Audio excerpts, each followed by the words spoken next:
बिस्मिल्लाहिर्रहमानिर्रहीम। अस्सलाम वालेकुम। डार्स किचन में फ्रेंच टोस्ट की रेसिपी शेयर कर रही हूँ जिसको आप अपने ब्रेकफास्ट में बना सकते हैं। बहुत ही मज़े के फ्रेंच टोस्ट बनने वाले हैं। सॉफ्ट होंगे, क्रीमी होंगे, मुंह में डालते साथ ही घुल जाएंगे। ब्रॉश ब्रेड का इस्तेमाल कर रही हूँ। अगर आपके पास ये वाली ब्रेड नहीं है तो कोई बात नहीं, सिंपल ब्रेड भी आप इस्तेमाल कर सकते हैं। सिंपल ब्रेड के पीसेस काटे ना, उसी तरह ब्रेड ख़रीदें। कटिंग के बगैर भी ब्रेड मिल जाती है, तो उसके 2-2 इंच के मोटे पीसेस आप काट सकते हैं। बहुत ही मज़े के फ्रेंच टोस्ट बनने वाले हैं। इतने सॉफ्ट होंगे, क्रीमी होंगे, रस मलाई की तरह मुंह में डालते साथ ही घुल जाएंगे। 3 अदद अंडों का इस्तेमाल करेंगे। 3 सर्विंग बना रही हूँ, 3 अंडे यूज़ करूँगी। 3 अंडे तोड़ लेंगे और उसके बाद जो चीनी का इस्तेमाल करना है वो आप अपने टेस्ट के मुताबिक कर सकते हैं, कम और ज़्यादा कर सकते हैं। 3 टेबलस्पून इसमें चीनी शामिल करूँगी, पिसी बगैर चीनी है। इस तरह चीनी डाल देंगे और इसको अच्छी तरह बीट भी करेंगे। और सिनेमन पाउडर मेरे बच्चों को बहुत पसंद है, वो 1/4 टीस्पून डाला है। आधा कप जो है दूध का इस्तेमाल करेंगे। अच्छी तरह इसको बीट कर लेंगे, खूब बीट करेंगे, चीनी अच्छी तरह मिक्स हो जाए।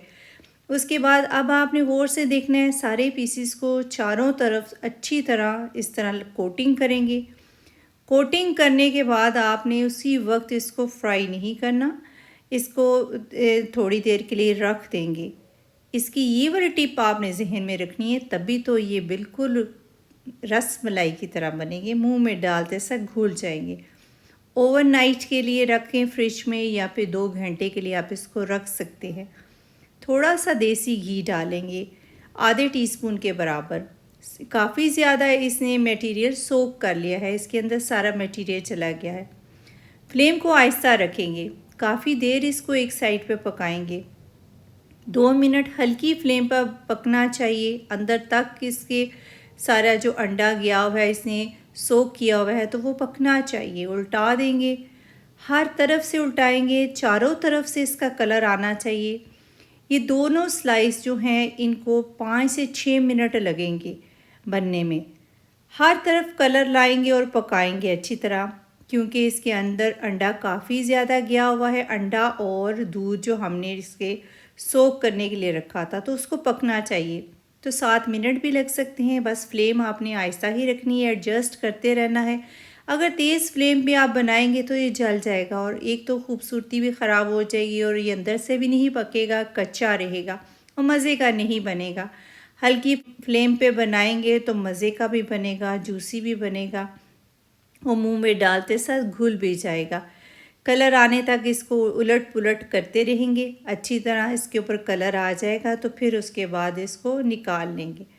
निकालने के बाद मैं आपको सर्व करने का भी तरीका बताती हूँ। घर में अगर मलाई है तो आप वो भी यूज़ कर सकते हैं, नहीं तो क्रीम है तो क्रीम भी आप यूज़ कर सकते हैं। जो भी चीज़ आपके पास अवेलेबल है आप उसके ऊपर डालने के बाद सर्व करें, खाएं, बहुत मज़े का आपको लगेगा।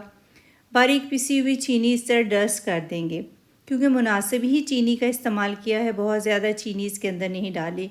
मेरे पास क्रीम अवेलेबल थी, थोड़े दिन पहले ही मैंने केक बेक किया था, तो क्रीम इस तरह इसके ऊपर डाल देंगे। आप मलाई भी डाल सकते हैं, जो भी सिरप अवेलेबल है आप इसके ऊपर डालें। मेरे पास कैरेमल सिरप था तो कैरेमल सिरप इसके ऊपर डाल दिया है। आप 1 टेबलस्पून चीनी का कैरेमल सिरप बनाकर यूज़ कर सकते हैं।